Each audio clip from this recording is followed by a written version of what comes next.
coming in, and you can see folks being taken away in wheelchairs. And on the live feed, this is, listen please.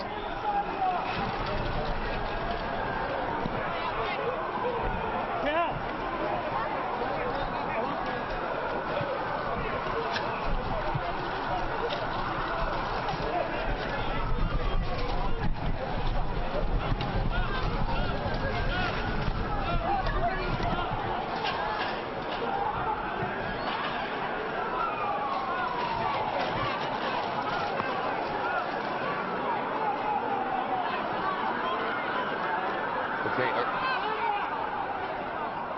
Just a few minutes ago, we were showing you pictures that I told you were new video in. This is not new video. Well, yes, it is, because live pictures do not cut like that. This is new video that's just come in, and let's just listen.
In case you're just joining us, at 21 minutes past 3 o'clock in Boston, there has been at least one, and witnesses report 2 explosions near the finish line of the Boston Marathon, and I have new information for you. I mean, people have been blown apart. They're dead.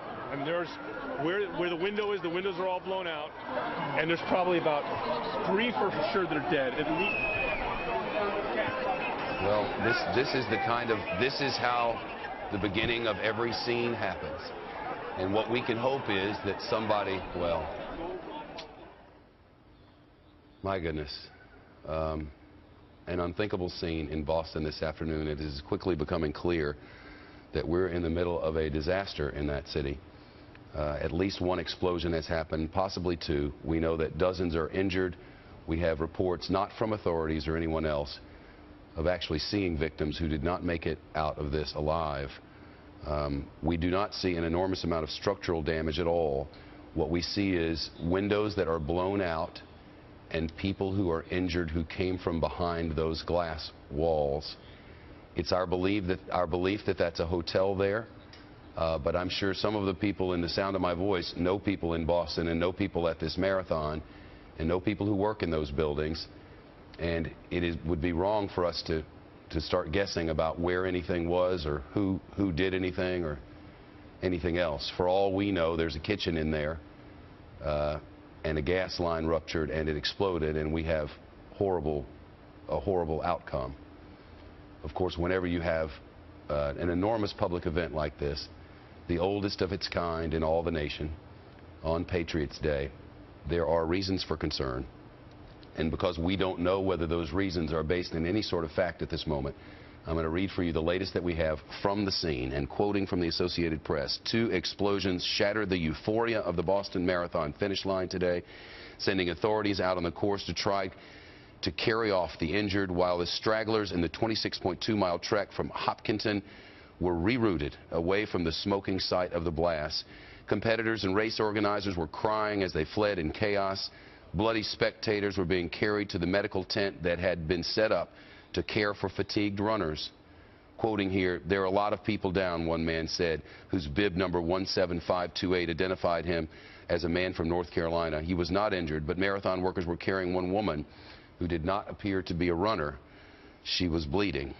About 3 hours after the winners crossed the line, there was a loud explosion on the north side of Boylston Street, just before the photo bridge that marks the finish line of this marathon.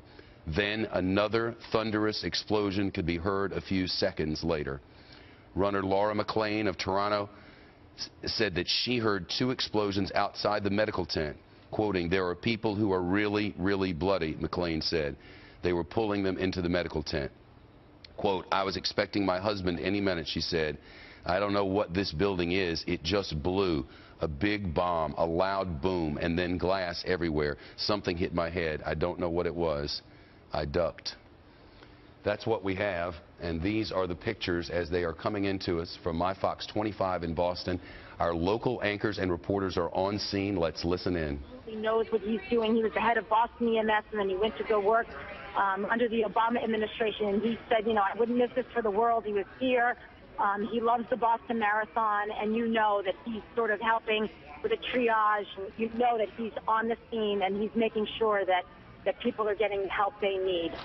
Absolutely. My heart just breaks for anybody who's hurt or if this has happened to them. It's just devastating.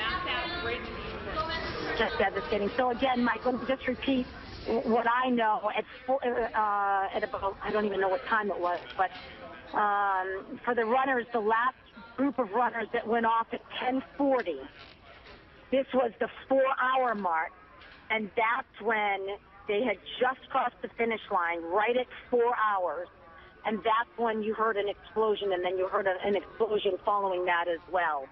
And there was a big plume of smoke. I didn't see any residual or any smoke I'm sorry. I didn't see any of that with the second explosion, but with the first one, it was definitely significant, and it was on the side of a building.